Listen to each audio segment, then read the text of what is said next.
제가 여기 말씀드린 것처럼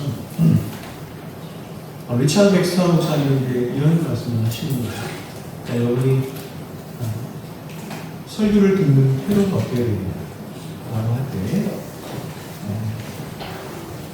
오늘을 마지막으로 생을 마무리하는, 그렇죠? 그런 사람처럼 오늘이 자신의 생의 마지막 날인 것처럼, 그리고 오늘 듣는 설교가 마지막인 것처럼 그렇게 설교를 해야 된다, 이렇게 말하고, 설교를 전하는 자 또한 그렇게 설교를 해야 된다 했어요. 오늘 수양의 두시의 날인데 아무도 모르는 거죠. 아무도 몰라요. 그렇죠? 정말 아무도 모르는 거예요. 오늘 이 밤에 들려드린 말씀이 여러분에게 마지막 말씀이 될 수 있어요. 우리는 언제든지 하나님께서 부르시는 가야 할 이건 안 돼요?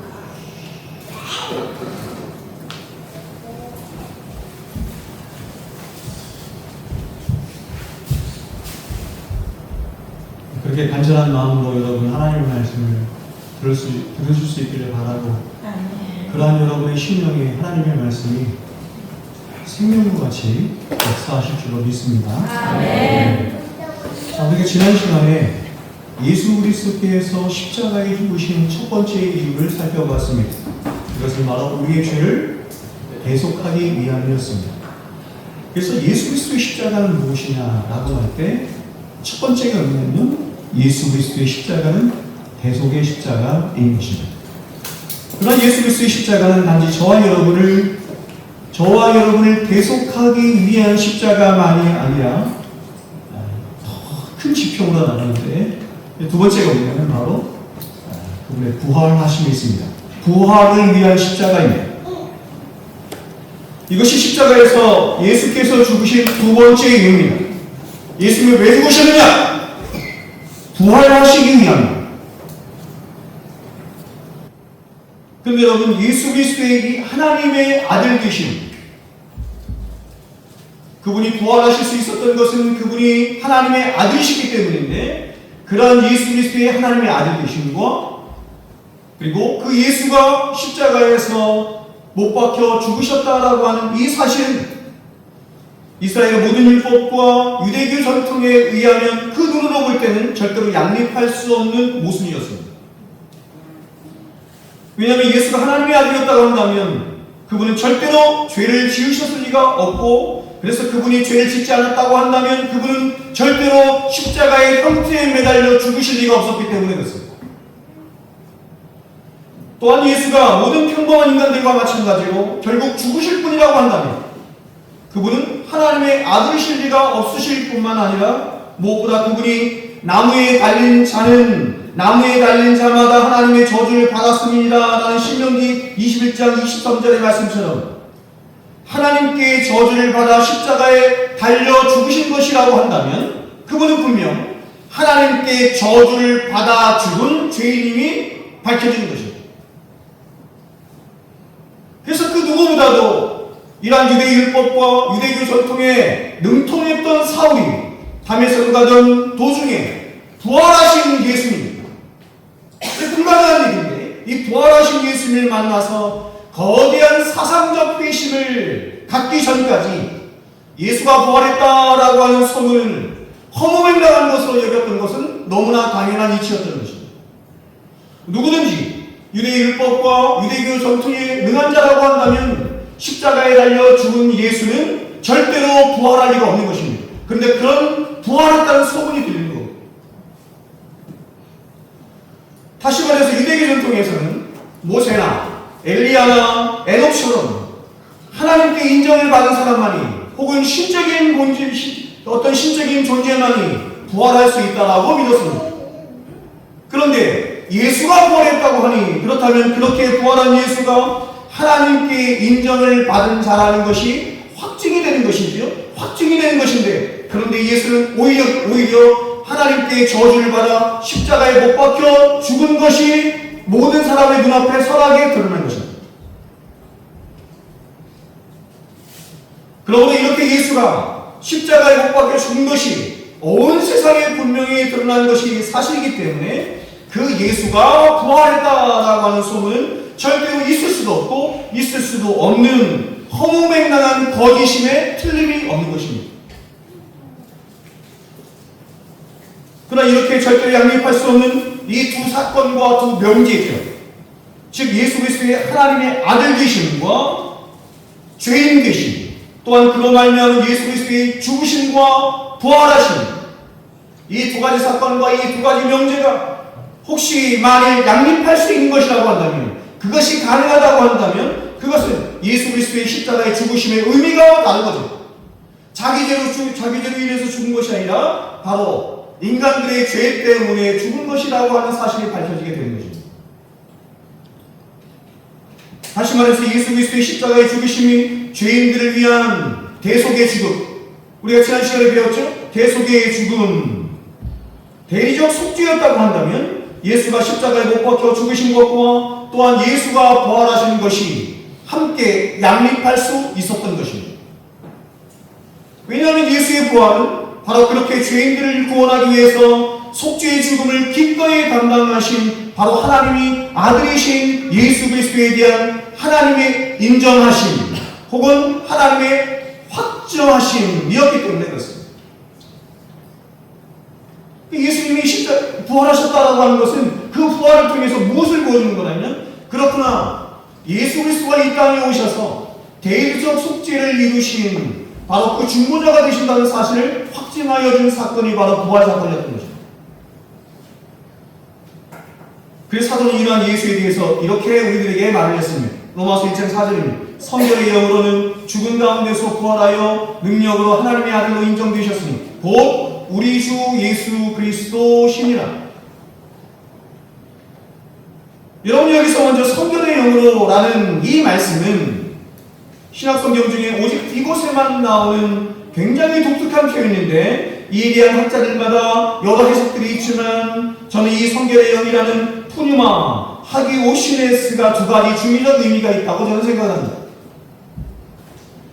먼저 하나는 앞의 3절과 평행적 대조를 이루는 것으로 육신과 대조되는 예수 그리스도의 거룩한 신성을 의미한다, 이렇게 볼 수 있습니다.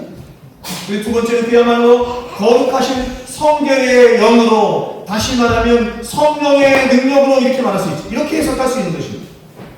저는 이 두 가지를 적용하는데 전혀 무리가 없다라고 생각합니다.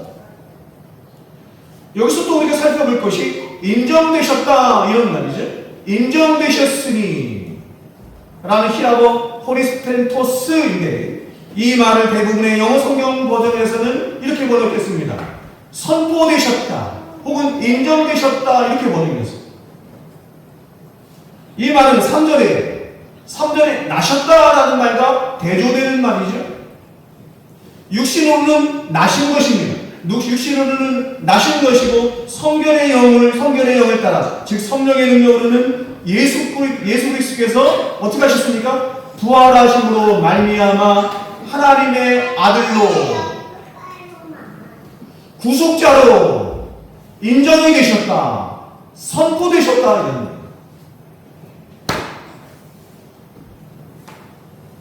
하나님의 아들이 되신 것이 아니죠. 그분은 하나님의 아들이 아니신 적이 한 번도 없었습니다.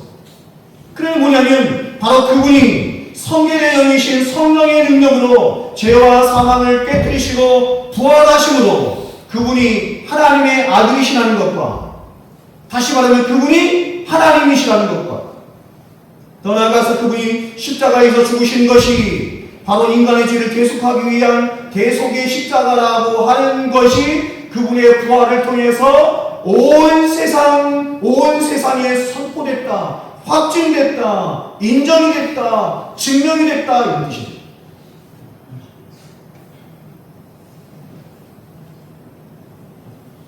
여러분, 이러한 예수 그리스도의 부활은 우리에게 네 가지 우주적인 큰 질병을 열어주게 됩니다. 가장 먼저 예수의 부활은 이렇습니다. 예수 자신이 죽음을 이기시는 생명이 되셨음을 보여주는 것이 부활입니다. 예수께서 부활하셨는데 뭘로 부활하셨느냐? 어떻게 부활하셨느냐? 그 자신이 생명이 되셔서 부활하셨다. 이는 앞서 말씀드린 것처럼 성결의 영이시는 성령의 능력으로 말미암아 이루어진 생명의 역사를 말하는 것으로 부활하신 그리스도는 이제 생명이 되셔서 죄와 마귀가 쳐놓은 죄와 사망을 이기시고 승리하신 것입니다. 여러분, 죽음은 죄와 마귀가 인간을 위협하기 위해서 사용할 수 있는 가장 큰 카드인 동시에 마지막 카드입니다. 인간을 위협할 때 쓰는 것이 뭐냐면 죽음입니다. 인간은 죽음에 대한 두려움 때문에 마귀에게 복종하고 죄의 종이 되어 살아갑니다. 그래서 성경은 우리에게 이렇게 말씀하는 것입니다. 히브리서 2장 15절에 또 죽기를 무수함으로 일생에 매여 종노릇하는 모든 자들을 놓아주려 하심이니, 예수님께서 죽으시고 부활하신 이유가 죄와 사탄에게 매여서 종노릇하고 있는 저와 여러분을 해방시키기 위해서 그렇게 하셨다 이 말입니다.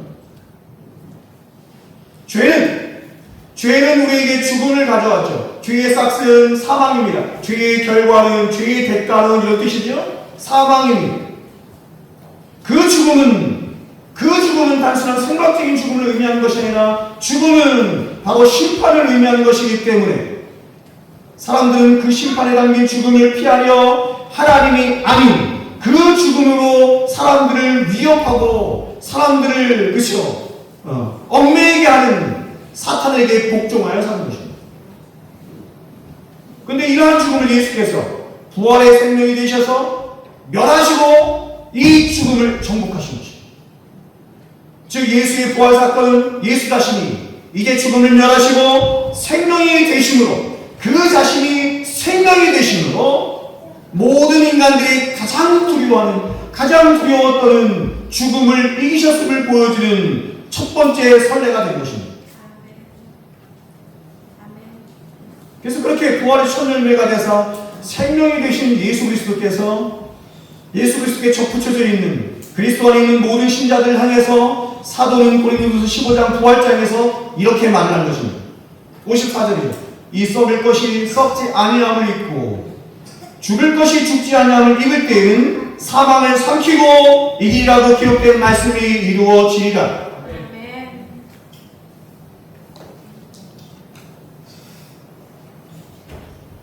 부활하신 우리 구주께서 생명이 되셔서 죄와 사망을 이기시고 생명이 되신 그 주님께서 우리에게 동일하게 생명을 생명으로 적용하사 우리를 그분과 동일하게 부활케 하실 것임을 말씀합니다.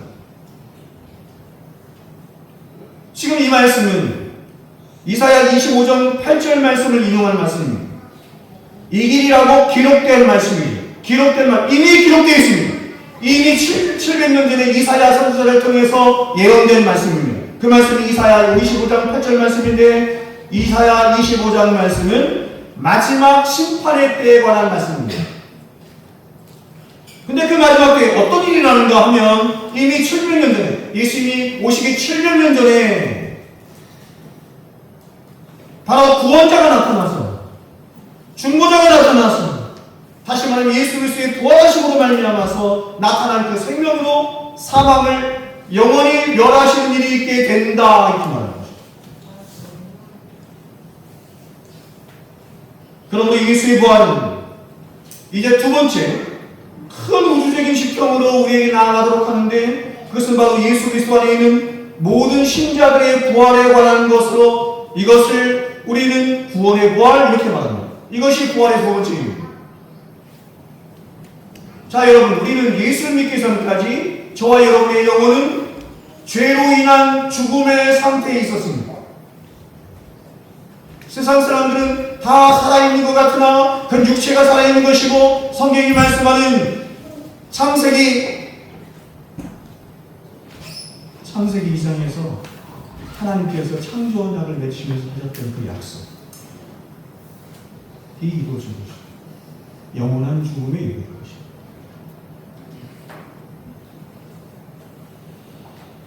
그래서 성경이 우리들에게 뭐라고 말씀하냐면, 예수 믿기 전에 우리의 상태를 이렇게 말하죠. 죄와 허물로 죽어있던 너희, 이렇게. 이런 말씀 잘 이해를 하셔야 되는데, 우리의 영혼이 죽음의 상태에 이르게 되었다. 죄와 허물로 말미암아 있는 거죠. 죄와 허물 때문에 너의 영혼이, 너희가 죽어 있었다, 이렇게 말합니다.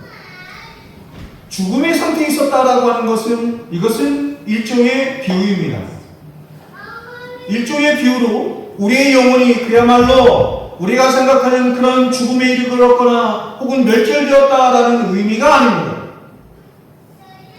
바로 우리의 영혼이 있는데, 그 영혼은 절대로 진멸되지 않죠? 어떻게 우리 배웠죠? 근데 그 영혼이 가지고 있는 기능이 정지되었거나 마비되었다, 이런 뜻이에요. 그게 죽었다, 이렇게 생각합니다. 왜냐하면 어제도 말씀드린 것처럼 사람의 영혼은 불멸하도록 창조되었기 때문에 사람이 죄로 인해서 타락했어도 그 영혼은 절대로 죽거나 멸절되지 않아요.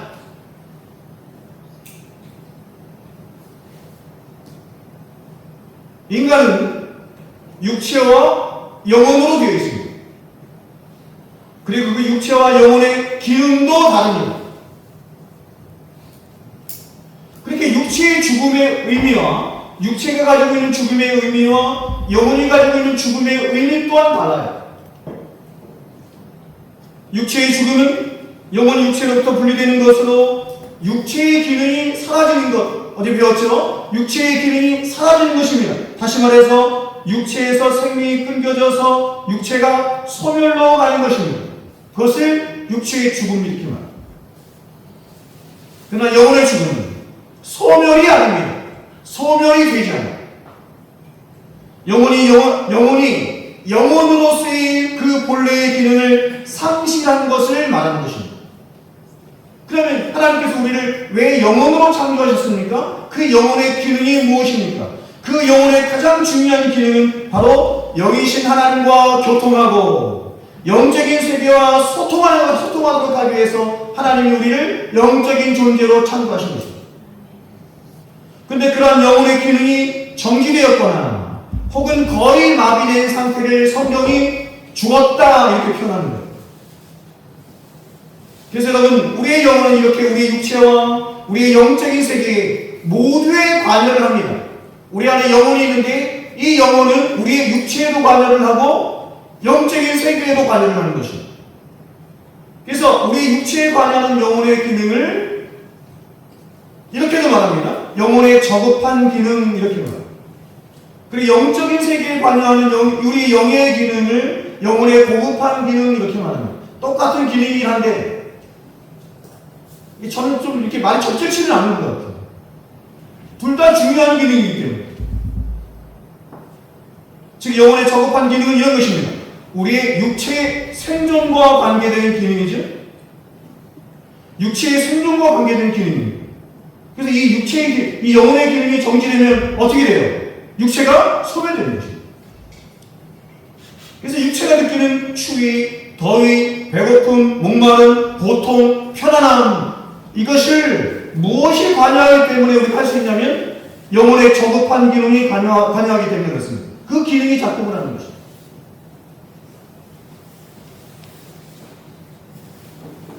반대로 영혼의 고급한 기능이 있습니다. 이 영혼의 고급한 기능은 바로 영으로 계신 하나님을 알게 하고 깨닫게 하고 보게 하고 그 하나님과 교통하도록 하고, 더 나아가서 영적인 세계가 있는데 그 영적인 세계를 경험하도록 하고 알도록 하고 이해하도록 하고 영적인 세계와 맞닿도록 하는 것입니다. 세상 사람들이 죄와 허물로 죽어있는 상태이기 때문에 눈이 열리지 못하는 것입니다. 이 영혼의 고급한 기능이에요. 본질적인 기능이라고 할 수 있어요. 그렇죠? 영이신 하나님과 교통하도록 하는 것입니다. 그 영적인 세계와 맞닿도록 하는 것입니다. 그러므로 우리의 영혼이 죄와 허물로 죽었다라고 하는 의미는 바로 그런 의미, 바로 우리의 영혼의 고급한 기능이 마비되었거나 정지되었다라고 하는 의미인 것입니다. 근데 바로 이렇게 죄와 허물로 인해 죽어있던 영혼에게 바로 예수 부활의 생명이 부어지는 것입니다. 그 생명이 부활로 말미암은 생명, 예수 생명이 부어지는 것입니다. 그럴 때 그 죽어있던 영혼이 새 생명을 얻어서 살아나는 거죠. 그래서 그 영혼의 고급한 기능이 다시 회복되는 것입니다. 그래서 이렇게 예수 생명으로 다시 살게 된 성도는 이제 영혼의 기능이 회복되어서 하나님과 교통할 수 있게 돼요. 경험하죠? 하나님과 교통을 해요. 세상 사람들은 하나님이 어디 있느냐 하는데 우리는 하나님을 알아보고 그 하나님을 얼마나 사랑하게 되는지 그 하나님 위해서 죽을 결심까지 하죠. 뭐가 그렇게 한다는 거예요? 우리 안에 있는 영혼의 고급한 기능이 그렇게 한다는 거죠. 그 영혼의 고급한 기능을 살린 것이 뭐냐면 예수 부활의 생명이 살렸다 이런 뜻입니다.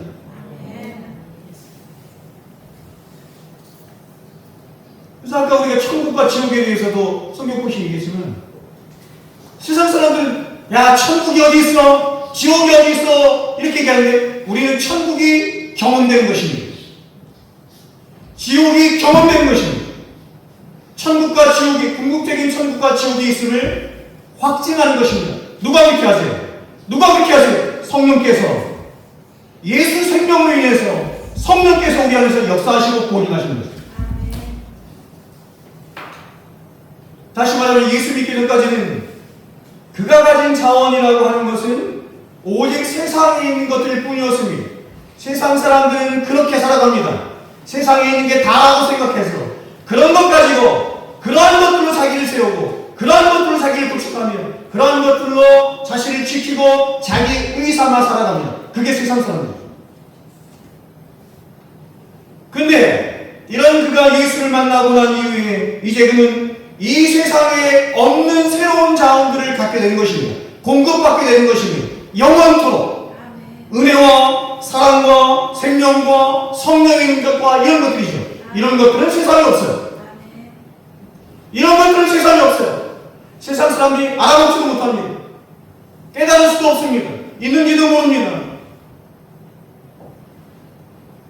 그러나 우리는 이런 것을 이 세상을 살아가면서 얼마든지 맛보고 덧입고 경험하며 그것을 나의 자원으로 여기며 살아가요.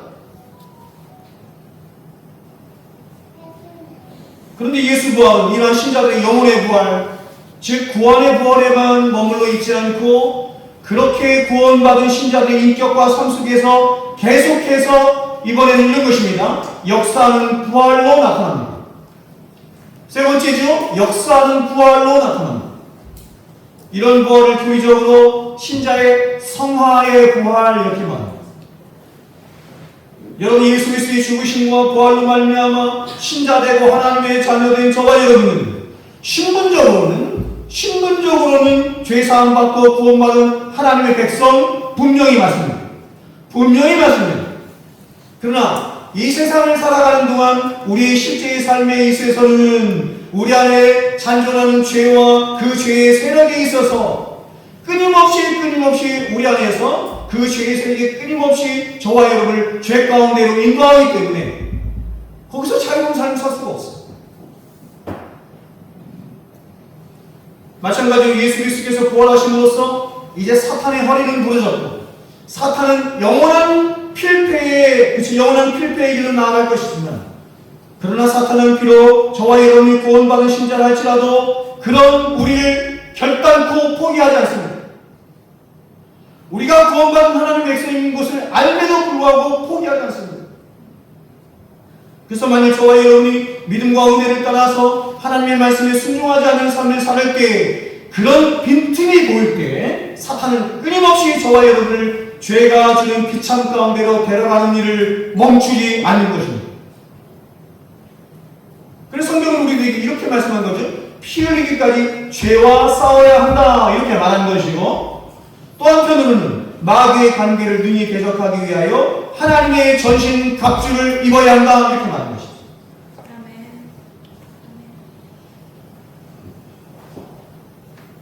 오늘날 얼마나 많은 사람들이 자신의 삶 속에서 성화를 이뤄가지 못하는 가장 중요한 이유가 여기 있습니다. 피 흘리기까지 싸우지 않습니다. 피 흘리기까지 죄와 싸우지 않습니다. 또한 마귀의 관계를 능히 대적하기 위해서 하나님의 전신갑주를 끊임없이 입는 일에 실패합니다. 게으른 거죠. 나태한 거죠. 어떻게 되겠지? 안 됩니다, 여러분.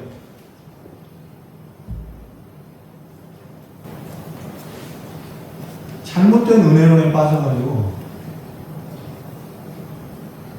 가만히 있으면 저절로 하나님의 은혜가 다 우리를 빚어가고 만들어갈 것처럼, 그러니까 하이퍼 칼비니즘이라고 하는 게 잘못된 것이죠. 그렇다면 죄와 죽기까지 피 흘려 싸우라 이런 말씀 하셨겠어요? 두렵고 떨리는 너희 구원을 입으라 이렇게 말씀하셨겠어요? 하나님의 전신갑주를 입어야 한다 이렇게 말씀하셨겠어요? 이런 말씀 비단 여기 말씀뿐입니까? 수없이 많은 말씀이 우리에게 유명합니다. 우리가 우리의 경험 세계 안에서 얼마든지 그리고 자주 경험하는 것처럼 우리는 변화하여 새 사람이 되었습니다. 그러나 이런 우리 역시도 여전히 우리 안에 잔존한 죄의 세력과 마귀의 세력으로부터 하나님 앞에 가는 그 순간까지 단 한시도 자유로울 수가 없습니다. 사도 바울은 그렇게 죄와 마귀로부터 한시도 벗어날 수 없는 자신의 몸을 가리켜서 뭐라고 얘기했어요? 자신의 몸을 가리켜서 죄와 사망의 몸 이렇게 얘기했습니다. 죄와 사망의 몸이라는 것은 뭐냐면 끊임없이 죄와 사망으로 끌고 가는 죄에 물든 이 몸 이렇게 말합니다.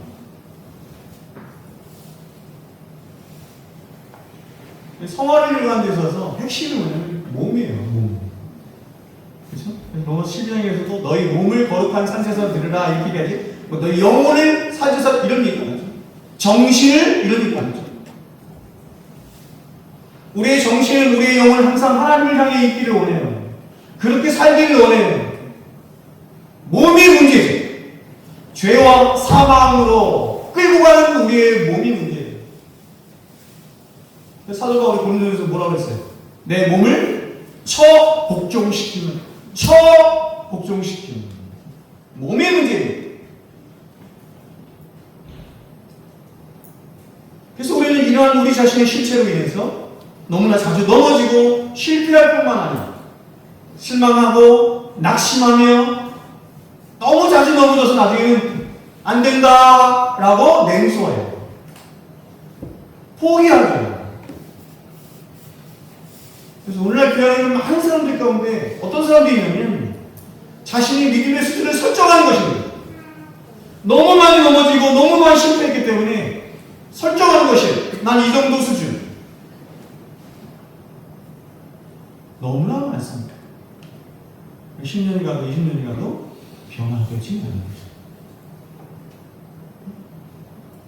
그리고 성화되어가는 자신의 삶이 자신의 인생에서 최고의 복된 삶이며 그것이 자신의 인생의 최고의 가치이고 그것이 자신의 인생의 목표라고 생각하지 않아요. 그리고 그러한 성화의 삶을 이루지 않아도 자신은 얼마든지 천국에 갈 수 있다라고 거짓 확신을 갖는 거죠.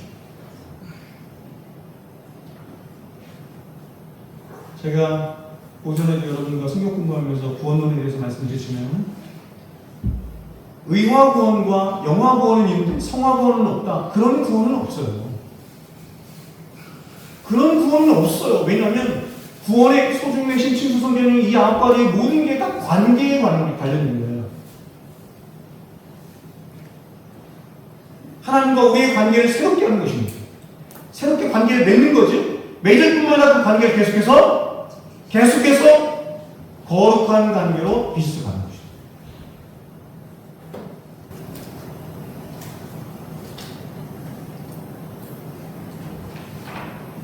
이러한 때 너무 자주 넘어지고 실패해요. 그래서 어떤 많은 사람들은 냉소하고 믿음을 포기하고 내려놓는 일이 너무나 많죠. 그런데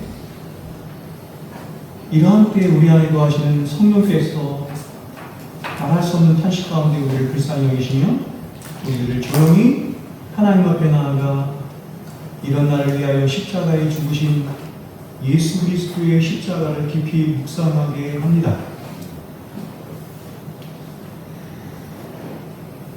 그러면 그 십자가 앞에서 우리는 우리의 죄있음과 믿음 없음이 점점 더 선명해져 가는 것을 봐요.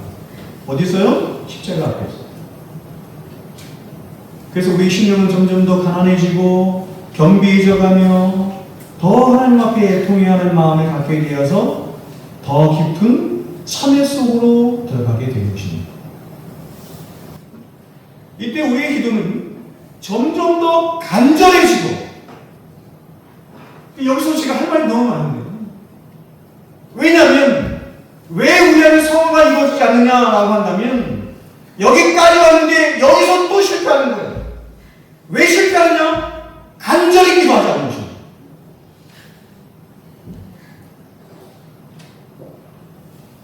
간절히 기도하는 것이 그만큼 중요한 것입니다. 간절히 기도할 때 우리의 마음도 뜨거워지게 되는데 바로 이때 그러한 간절한 가운데 하나님 앞에 부르짖고 기도할 때, 참회 기도를 할 때 성령께서 이런 우리의 회개하는 심령을 강하게 도우셔서 우리 안에 있는 죄를 성령께서 죽이는 일을 하시는 것입니다. 아멘. 죄가 안 죽어요. 아무리 노력을 해도 안 죽죠? 죄를 누가 죽여요? 성령께서 죽이시는 것입니다.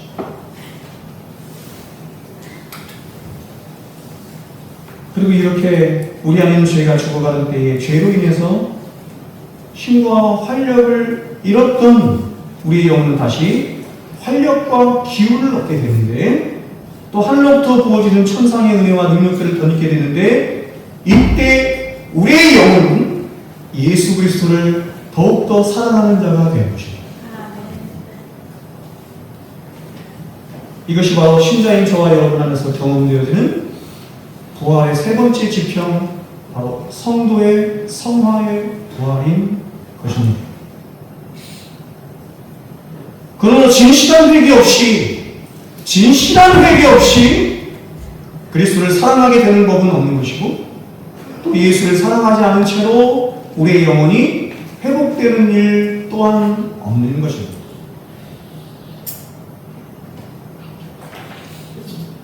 오늘 제가 시간이 없어서 그렇고 나중에 죄에 관한 시리즈를 한번 설교를 하게 되면 이런 부분들을 아주 세세하게 여러분과 말씀을 좀 나누었으면 좋겠어요.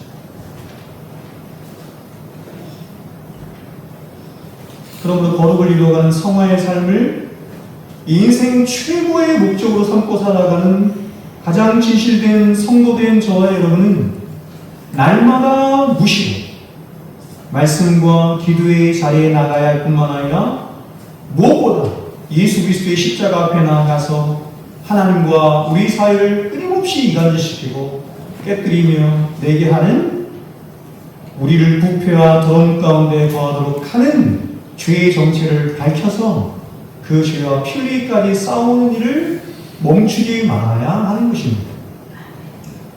그리고 무엇보다 사탄 마귀를 대적하기 위한 하나님의 전신갑주를 덧입는 일, 해도 되고 하지 않아도 되는 일이 아닙니다. 성도의 가장 의무이자 책임입니다. 근데 많은 사람들이 지금 두 가지 제가 얘기했죠. 하나는 뭐냐면 죄와 피 흘리기까지 싸우는 일. 그 일을 무엇을 통해서 한다고요? 기도를 통해서 한다. 깊은 기도입니다. 간절한 기도를 통해서 하는 것입니다. 이것과 두 번째, 하나님의 전신갑주를 입는 것. 얼마나 많은 우리의 부지런함이 있어야 되겠어요? 성실함이 있어야 되겠어요? 간절함이 있어야 되겠어요? 이거 아직 안 합니다. 그래서 자꾸 얘기합니다. 냉소하며 얘기합니다. 안 된다고. 안 된다고 얘기합니다. 하나님께서 우리에게 말씀을 통하여서 성화에 이르는 길을 말씀을 통하여 그 원리와 방법을 다 말씀해 주셨는데, 아무것도 하지 않고 하나님을 만으로 여기며 자신을 속이며 말하는 것입니다. 안 된다. 그러면서 또 한 가지 얘기하죠. 어떻게 되겠지? 이런 거죠.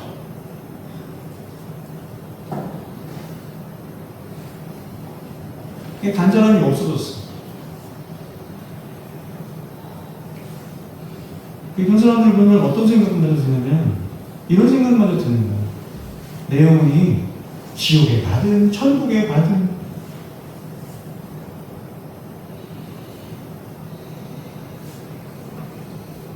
그래서 아파하지 않아요. 고통스러워하지 않아요. 그런 자신의 상태에 있어요.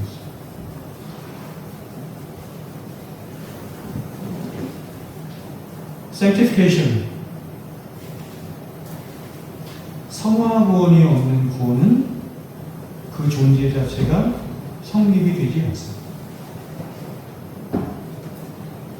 많은 사람들이 예수님과 함께 달린 강도를 이야기하죠. 그리고 어떤 목사들은 그렇게 이야기해요. 저 사람에게 무슨 성화의 흔적이 있느냐?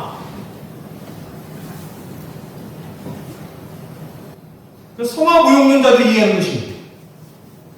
그래서 성화 무용론자들이 얘기하는 것입니다. 저 사람이, 저 강도가 그렇게 구원받았다고 한다면 성화라는 것이 필요한 것이 아니냐? 성화가 없이도 사람이 얼마든지 구원받을 수 있는 것이 아니냐? 절대로 그렇지 않습니다. 첫 번째로 그것은 성경이 보여주는 모형론이고 그 안에는 성도가 어떻게 성화되는지 그 짧은 찰나에 우리에게 다 보여주고 있어요. 그 말씀은 제가 여러분에게 다시 말씀드리겠습니다. 그러니까 그렇게 성경을 해석하고 마음대로 보는 것은 악한 신령이라고 합니다. 그렇게 살고 싶습니다. 성화를 이루지 않고도 얼마든지 천국에 가고 싶습니다. 마지막 네 번째입니다. 예수 부활은 궁극적인 부활이 있도록 합니다. 궁극적인 부활입니다. 최종적인 부활입니다. 바로 예수 그리스도의 부활로 말미암은 우주적이고 궁극적인 부활이 마지막 종말의 때에 있다는 것입니다. 이것은 심판의 날에 예수 그리스도께서 이 땅에 다시 재림하실 때에 일어나는 부활로 온 인류가, 이 땅에 태어난 모든 인류가 부활을 덧입게 되는 것입니다. 부활을 덧입게 되는 것입니다. 한 사람도 빠짐없이 모든 인류가 멸절되지 않을 것이기 때문에 부활을 덧입습니다. 근데 이 모든 인류가 같은 부활을 맞이하는 것이 아니라 그리스도 안에 있는 어떤 한 부류의 사람들은 생명의 부활을 맞이하게 되고 예수 밖에 있는 나머지 대다수의 사람들은 심판의 부활을 맞이하게 되는 것입니다. 예수님은 이러한 신자와 불신자의 부활에 대해서 친히 우리들에게 이렇게 말씀하셨습니다. 요한복음 5장입니다. 이를 놀랍게 여기지 말라. 무덤 속에 있는 자가 다 그의 음성을 들을 때가 오나니 선한 일을 행한 자는 생명의 부활로 악한 일을 행한 자는 심판의 부활로 나오리라. 여기서 먼저 여러분 이를로 번역된 히라버 투토는 앞에 26절과 27절을 받는 지시대명사입니다. 인자 되신 예수께서 인자로 오신 예수께서 23장에서 말씀하고 있는 그 인자입니다. 그 인자 되신 예수께서 자기를 믿는 자들에게 영생을 주실 것과 반대로 자기를 믿지 않는 자들에게는 심판하실 권세를 가지신 것을 말하는 것. 바로 예수님은 자신에게 그러한 절대적인 권세가 있음을 말씀하시면서 너희는 그러한 사실에 대해서 내가 그러한 절대적인 권세가 있다는 사실에 대해서 절대로 놀랍게 여기거나 이상히 여기거나 의심하지 말라 이렇게 말씀합니다. 그런데 이러한 절대적 권세를 지니신 예수 그리스도께서 그 권세로서 마지막 심판의 때에 무덤에서 이걸 이렇게 표현하죠. 잠자고 있는 자 이렇게 말해요. 죽었다 이렇게 표현하지 않고 잠잔다는 것입니다. 왜 이렇게 표현했어요? 깨어날 것입니다. 육체가 깨어날 것이거든요. 이렇게 큰 소리 치면서 잠자고 있으면 안 되지.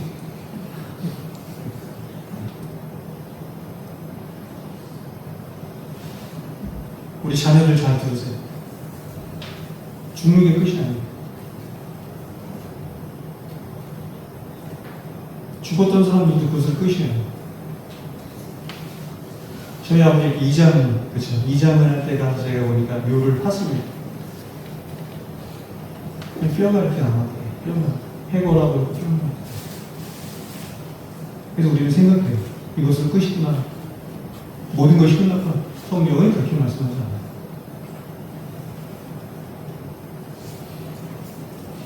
여러분은 하나님의 말씀을 믿을 거예요? 여러분의 눈을 믿을 거예요?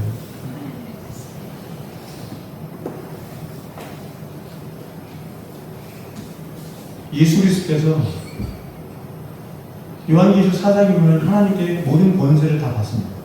모든 권세. 이제 조금 있다가 제가 그 말씀을 나눌 텐데 모든 권세를 받으십니다. 그래서 그 권세를 가지시고 마지막 심판의 때에 부르신다는 것입니다.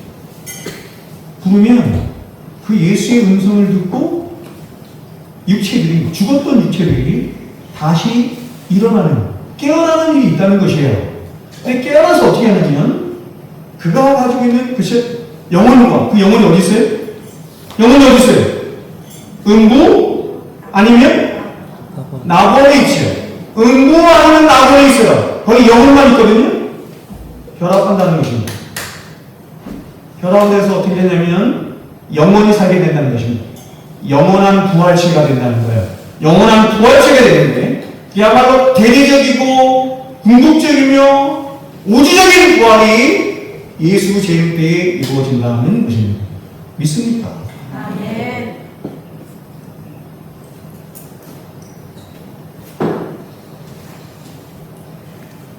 그런데 그 무덤 속에 잠자고 있던 자들 가운데 일부는 부활을 어떻게 하냐면 예수 부활로 말미암은 생명으로 생명의 부활로 나타나고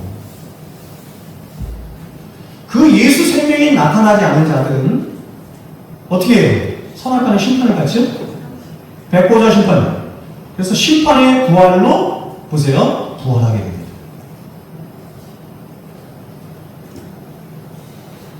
피할 길이 없습니다.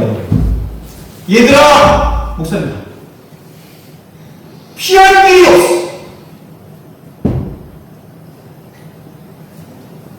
예수 믿는 자도, 예수 믿지 않는 자도 다 부활해. 마지막 때가 되면, 그리고 어떻게 되냐면, 영원한 부활체가 돼요. 영원히 사는 부활체가 돼요. 근데 어떤 사람들은, 예수 안에 있는 사람들은 생명의 부활체가 되고, 어떤 사람들은 심판의 부활체가 돼요. 어떤 사람들이 이렇게 생각할 것입니다. 아니, 지옥에 가면 영원히 지옥에 갈 텐데, 영원히 무슨 감각이 있어서 고통을 받느냐? 말씀했죠? 육체와 결합이 되는 것입니다. 그래서 우리가 육체가 지금 고통을 당하듯이 지옥 가면 그렇게 고통당합니다. 언제까지? 영원토록. 영원토록.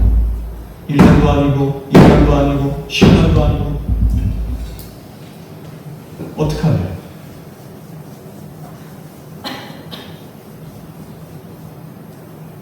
어떻게 하냐?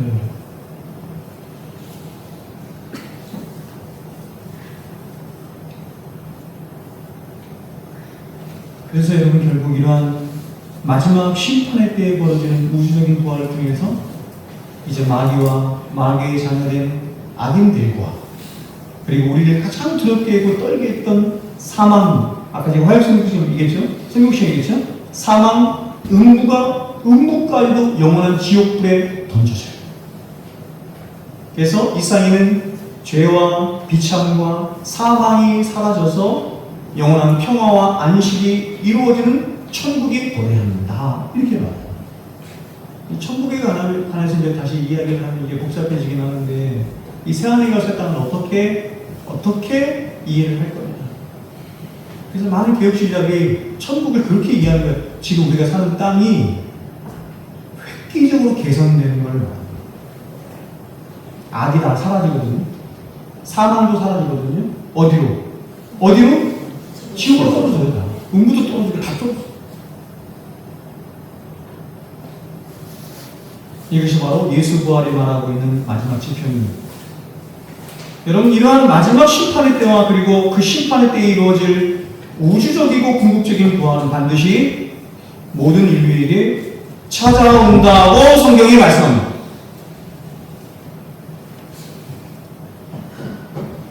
저는 어른들보다 우리 자녀들에게 관심이 많아요. 얘들, 목사님. 모든 인류에게 찾아옵니다. 한 사람도 안 써.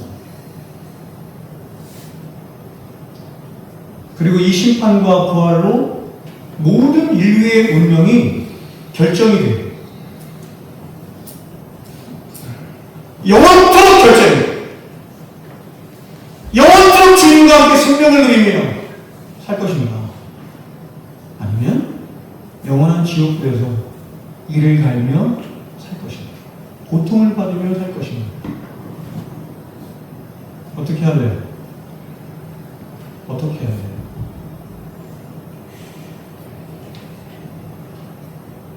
지옥 가고 싶은 사람 한 사람도 없죠?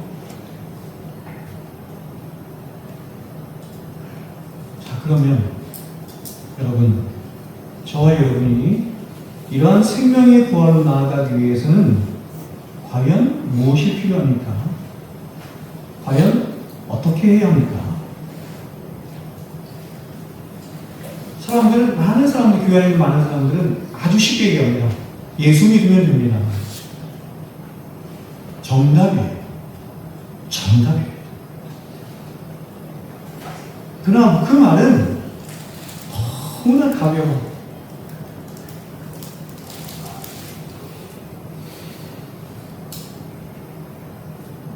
생명의 부활을 나아가기 위해서 성경은 우리에게 요구합니다.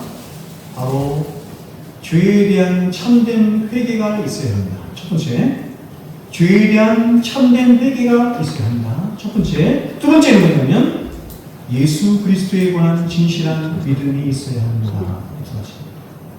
그럼 회심이라고 했어야 돼요. 첫 번째입니다. 첫 번째, 우리 자녀들 따라해요. 따라해요, 목사님.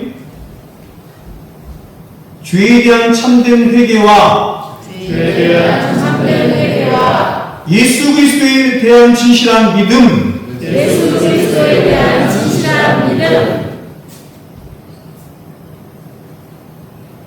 목사님, 저는 저와 여러분에게서 이 두 가지를 선명하게 보기 전까지 안식이 없습니다.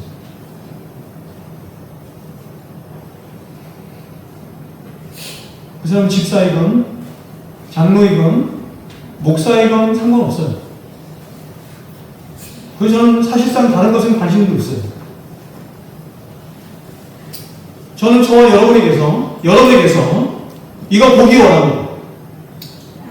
죄에 대한 참된 회개를 보기 원하고 예수 그리스도에 대한 진실한 믿음 보기 원합니다.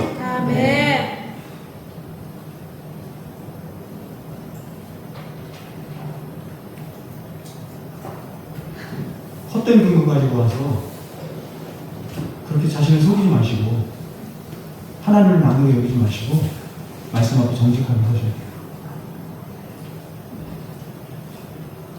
그런 순례자적인 삶에 결국 죄와 마귀는 떠나가고 우리를 구속하신 예수 그리스도의 부활의 승리가 말미암은 생명으로 지옥문은 부서지고 천국문은 열려지는 일이 있게 되는 것입니다. 자, 여러분, 이제 마지막으로 예수의 십자가에서 죽으신 세 번째 이유를 보고 수양의 말씀을 마치도록 하겠습니다. 안 들려요? 들리는데? 근데 어저께 제 아내가 들었는데 이걸로 하니까 소리가 잘 안 들립니다. 이걸로 하니까 잘 들립니다. 네, 하겠습니다. 저희 이거 그냥 하는 게 편하죠. 자, 마지막으로 세 번째입니다. 예수님께서 왜 죽으셨나? 세 번째, 이것입니다. 자, 오늘 9절 말씀을 한번 읽고 보겠습니다. 9절 말씀 같이 읽습니다. 시작. 이를 위하여 그리스도께서 죽었다가 다시 살아나셨으니 곧 죽은 자와 산 자의 주가 되려 하시리라. 여러분, 지금 사도는 예수 그리스도께서 십자가에서 죽으시고 다시 살아나신 이유를 일으킨 거예요. 모든 산자와 죽은 자의 주가 되려 하시리라. 여러분, 이 말은 이렇게 바꾸어 말할 수도 있습니다. 그것은 예수 그리스도의 부활은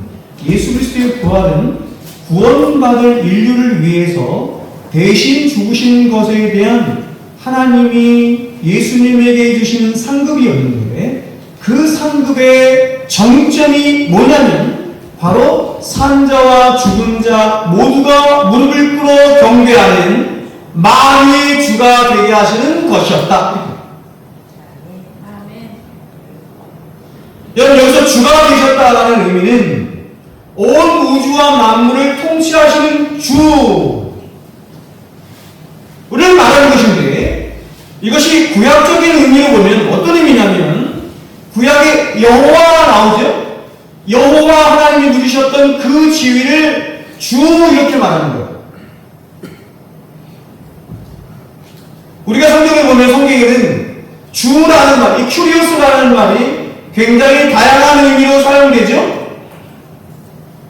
예를 들어서 주라는 말이 선생을 일컬을 때 주님 이렇게 말하기도 하고, 때로는 남편을 부를 때도 주인님 혹은 주인, 주님 이렇게 말하기도 하고, 때로는 주대심, 로드심이죠. 주대심 혹은 왕대심을 말할 때도 주라는 말을 사용하기도 합니다.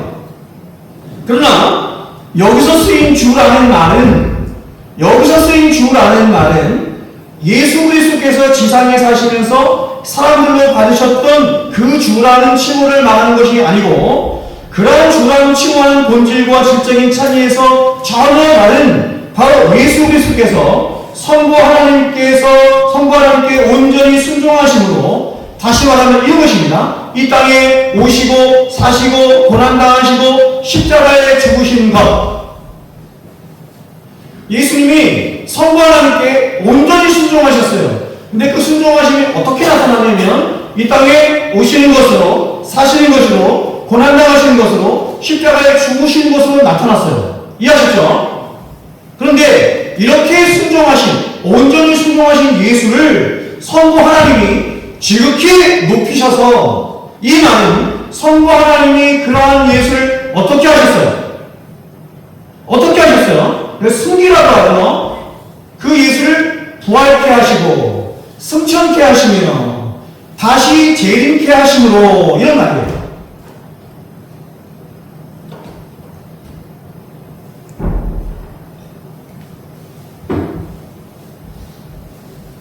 예수 그리스도의 사역은 크게 두 가지로 나누어서 얘기합니다. 하나는 뭐냐면 그분의 낮아지심, 그리고 하나는 그분의 높아지심, 이렇게 말합니다. 순종을 통해서 이루신 것은 그분의 낮아지심입니다. 그래서 그렇게 한없이 낮아지셨어요.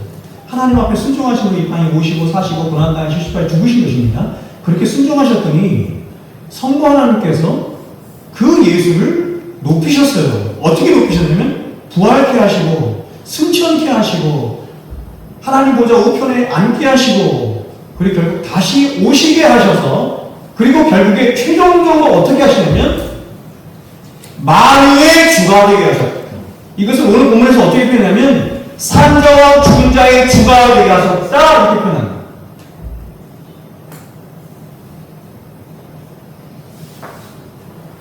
그렇게 높이신 예수 그리스도를 마침내 구약의 여호와 하나님, 구약의 5321번이나 등장하는 여호와 하나님이 누리셨던 그 지위예요. 만물의 통치자, 주권자, 구원자, 심판자로서의 지위, 여호와의 지위, 그 주 이렇게 부른단 말이야. 그 주가 되게 하셨다, 이렇게.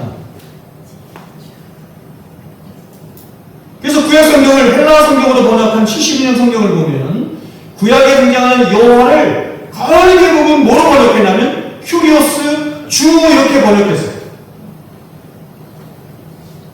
그 사도행전에서 베드로는 이렇게 말해요. 자, 이제 여러분이 성경을 보는 또 달라질 거라고 생각해요. 이렇게 얘기해요. 너희가 십자가에 못 박은 이 예수를 하나님이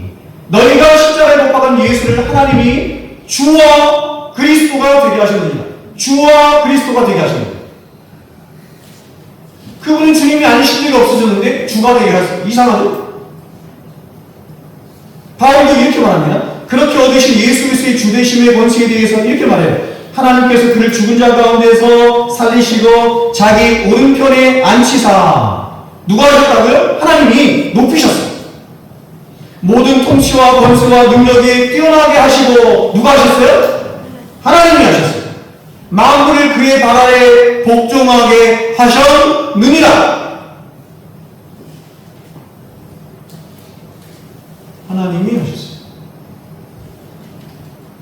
그래서 예수님 자신도 부활하신 후에 그 부활하심으로 얻으신 주되신 지위의 권세에 대해서 이렇게 말씀하세요. 성부께서 하늘과 땅의 모든 권세를 내게 주셨으니.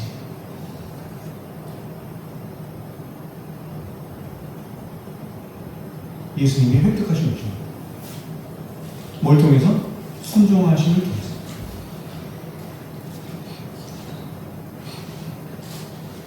그런데 이러한 예수 그리스도의 순종하심과 그 순종하심으로 말미암아 얻으신 예수 그리스도의 주되심의 궁극적인 목적이 이렇게 말하죠. 모든 산자 죽은 자의 주가 되셔서 그 주 되신 예수 그리스도 앞에 모든 무릎을 꿇게 하시기 위함이다. 그래서 그리스도 참자라 불리는 말씀이 있죠. 그리스도 참자라 불리는 말씀이 어디예요? 빌립보서 2장 5절부터 8절 말씀인데 11절까지 말씀 읽어드릴게요. 보세요. 이렇게 말씀한단 말이에요. 너희 안에 이 마음을 품으라. 곧 그리스도 예수의 마음이니 그는 근본 하나님의 본체시나 하나님과 동등됨을 취할 것으로 여기지 아니하시고 오히려 자기를 비워 종의 형체를 가지사 사람들과 같이 되셨고 사람의 모양으로 나타나서 자기를 낮추시고 죽기까지 복종하셨으니 곧 십자가에 죽으십니다. 이 땅에 오시고 사시고 고난당하시고 십자가에 죽으신 것이 다 뭐다? 하나님 앞에 순종하신 것이다. 이러므로 그렇게 예수님께서 하시자 하나님이 어떻게 하시냐면 이러므로 하나님이 그를 지극히 높여 모든 이름 위에 뛰어난 이름을 주사 하늘에 있는 자들과 땅 아래에 있는 자들과 땅에 있는 자들과 땅 아래에 있는 자들로 모든 무릎을 예수 이름에 꿇게 하시고 모든 입으로 예수 그리스도를 주라 시인하여, 그렇죠? 주라 시인하여 하나님 아버지께 영광을 돌리게 하셨느니 모든 입으로 예수 그리스도를 주라 시인하여 하나님 아버지께 영광을 돌리게 하셨느니라. 이 말씀은 이사야 25장에 등장하는 말씀으로 마지막 때 신적 주권을 지니시고 열방에 흩어져 있는 당신의 백성들을 구원하시고 세상을 심판하실 여호와 하나님에 관한 말씀을 그대로 인용한 말씀이에요. 이게 사도가 빌립보서 2장에서 그대로 인용합니다. 근데 이 여호와 하나님만이 지니고 계신 그 주권과 권능과 영광을 사도가 성자 예수 그리스도께 성부 하나님께 온전히 순종하신 예수 그리스도께 그대로 적용하고 왜 그렇습니까? 그 성자께서 성부 하나님께 온전히 순종하심으로 성부께서 그러한 성자를 모든 이름 위에 뛰어난 이름을 주사 주가 되게 하셨기 때문에 그렇습니다. 그러면 여러분, 저와 여러분이 그토록 대망하는 하나님의 나라가 이루어지고 완성되어지는 것도 그리고 앞서 살펴보았던 것처럼 바로 예수 그리스도의 그 절대적인 주권으로 말미암아 심판의 부활과 생명의 부활이 있게 되는 것도 바로 예수 그리스도께서 이 땅에 오시고 사시고 고난당하시고 죽으심으로 말미암아 하나님이 그분을 지극히 높여 만유의 주가 되게 하시고 모든 산자와 죽은 자의 주가 되게 하셨기 때문에 그런 것입니다. 그 주님의 권세로 이 모든 권세, 이 권능을 행하신 거예요.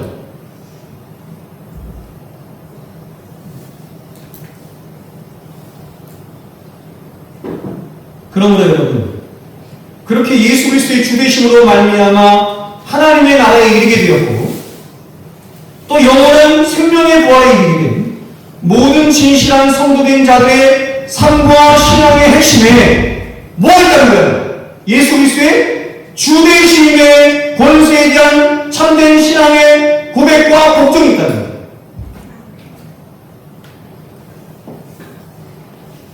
모든 산자와 죽은 자의 주가 되게 하시는 것이 목적이었다니까요.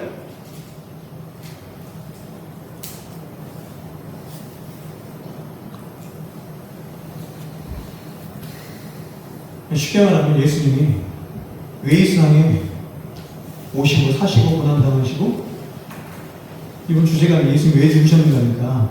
왜 죽으셨냐면 바로 하나님이 그를 부활케 하시고 승천케 하시고 하나님 보지 않게 하시고 또 이 땅에 다시 오게 하셔서 모든 만왕의 주로서 만유의 주로서 모든 산자와 죽은 자의 주가 되게 하려 하십니다.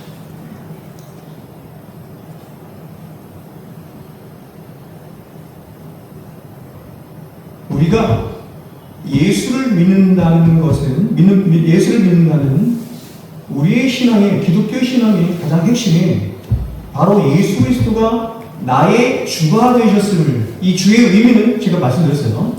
그렇죠? 만물의 통치자예요. 심판자예요. 구원자예요. 그 주권자로 더 되심을 우리의 입술 뿐만 아니라 우리의 전인격과 삶으로 고백하는 삶에 있다. 이렇게.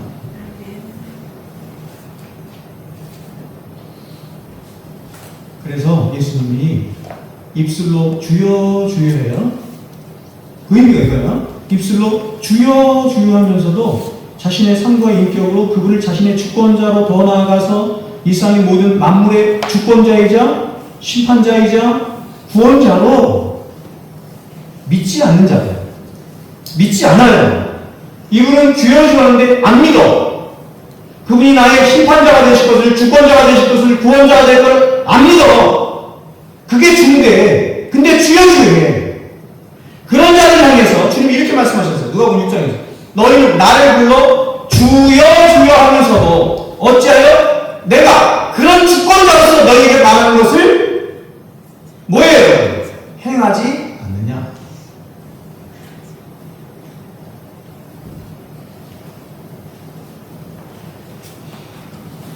자, 그래서 여러분 신앙의 핵심에 이게 있는 건데, 그래서 오늘날은 그냥 예수 믿으십시오, 예수 믿으십시오 이렇게 가볍게 얘기하지만 초대교회 당시에는 항상 두 가지를 얘기를 했어요. 예수 믿을 것을 얘기할 때 첫 번째는 예수님이 당신의 구주이신 것을 믿으십시오. 구주, 세이비어, 구원자이신 것을 믿으십시오. 두 번째, 구원자가 되신 목적이잖아요. 목적이에요. 뭘 믿어야 돼요? 당신의 주가 되시는 분이에요. 초대교회 때는 항상 이 두 가지를 얘기했어요. 그러니까 구원자로는 내가 믿겠어요. 근데 주권자로는 내가 믿지 않아. 믿는 게 아니라는 거예요.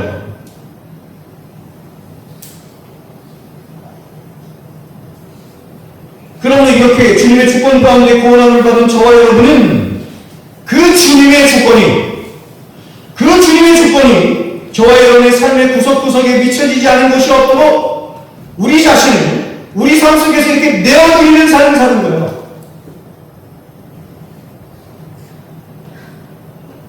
그래서 그 하나님의 주권이 이루어지고 실행되는 저와 여러분의 모든 인격과 삶을 통해서 과연 저와 여러분을 위해서 당신의 독생 아들까지도 아낌없이 내어주신 그 하나님의 그 위대한 사랑하심과 은혜와 긍휼하심과 능력이 어떤 것인지를 저와 여러분이 예수 그리스도의 주권 되심을 인정하는 삶과 신앙 고백을 통해서 온 세상 만방에 보여주고 나타내야 한다.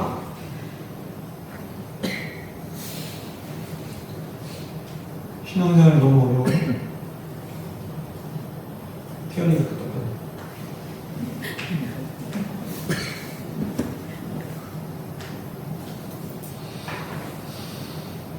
태연이가 경험했다시피 아까 목소리 잘 얘기했죠. 태연이가 경험했다시피 대학에 들어가는 거 어렵죠. 이것도 오해할 것인 거죠. 우리의 힘과 노력으로 천국 가는 거죠. 그건 이게 아니에요. 좋은 데 가려고 그렇게 노력하죠. 밤잠 자자. 그렇죠? 하루에 4시간씩 5시간씩 고3 때 그렇게 자고 공부하잖아요. 저도 그렇게 공부했어요. 대학원 갈 때도 그렇게 공부했어요. 강조사 시험 볼 때도 하루에 10시간씩 공부했어요. 12시간씩. 아니 그런 타이틀 하나 따려고 대학 들어가려고 그렇게 열심히 있는 거예요. 자꾸 은혜 얘기하니까 사람들이 자꾸 은혜를 아주 우스운 것으로 해요. 여러분 그 은혜는 어떻게 해서 생긴 건지 알아요? 하나님의 아들이 죽었어요.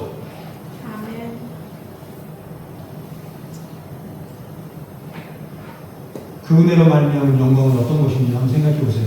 그럼 그 은혜로 말미암은 영광을 얻은 우리는 어떻게 살아야 하는지를, 그 삶을 어떻게 요구하는지를 한번 생각해 보세요.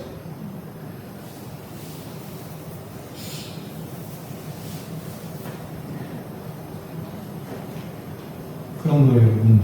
절대로 여러분의 구체적인 삶에서 그 주님과 아무런 상관이 없는 사람처럼 살아서는 안 돼요. 주님이 마치 여러분의 주님이 아니신 것처럼 살면 안 돼요. 다 열어드려요. 다. 그럴 수 있어요? 그럴 수 있어요? 우리 이렇게 고백해야 돼요. 그럴 수 없습니다. 나는 못합니다. 어떻게 해요? 어떻게 해요? 나는 못합니다. 그러나 나는 못합니다. 나는 할 수 없습니다. 주님 나를 긍휼히 여기시고 나를 도와주시고 나는 절대적인 하나님의 긍휼이 필요하고 은혜가 필요합니다. 이런 자에게 성령께서 부르십니다. 그리고 이런 삶을 사는 자에게는 진정한 하나님의 위로가 뭔지를 아는 거예요. 네? 하나님의 위로 이런 걸 쉽게 생각하지 말아요. 세상 사람들이 말하는 그런 위로하고 완전히 다른 거예요.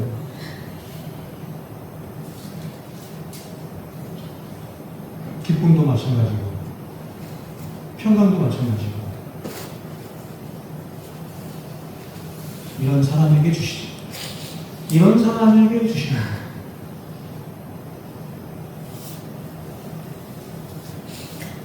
하나님이 여러분에게 맡겨주신 재물과 시간과 재능과 직업에서, 그리고 여러분의 자녀의 영역과 여러분의 미래에 대한 기대에서 우리 구주 예수 그리스도, 우리의 주 되신 예수 그리스도,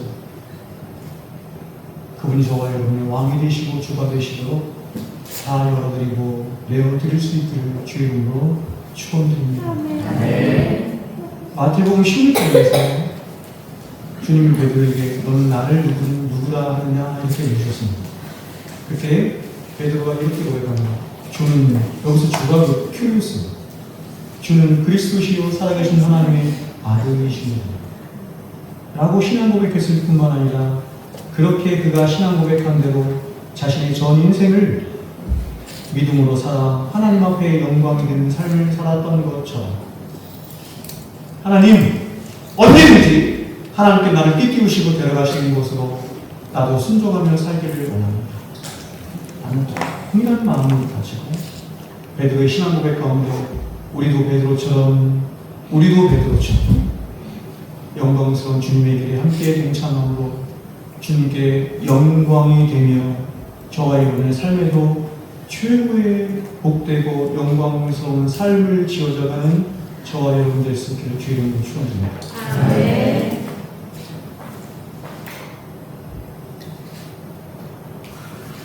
어렵다고 생각하면 결국 율법을 얘기하는 게 아니에요. 자, 찬양하는 것을 한번 기도하겠습니다.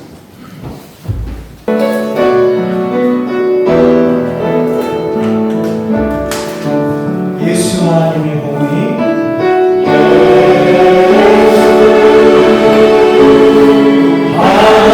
Yeah.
주의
기도하겠습니다. 이 시간 가능한 대로 여러분 우리가 하나님의 주권에 대해서 배웠으니 무릎을 꿇고 기도할 수 있기를 바랍니다.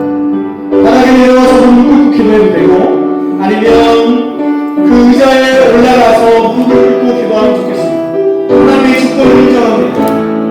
하나님의 거룩하신 앞에 나아가 하나님의 나의 주님 되신 그 주권을 인정하는 것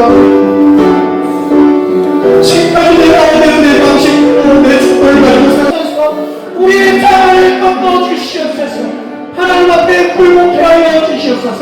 말씀을 생각하시면서 강력하게 회개하는 영이 임하도록 성령을 구하면서 우리 같이 한번 기도하도록 하겠습니다. 주여 함께 높이면서 기도합니다. 주여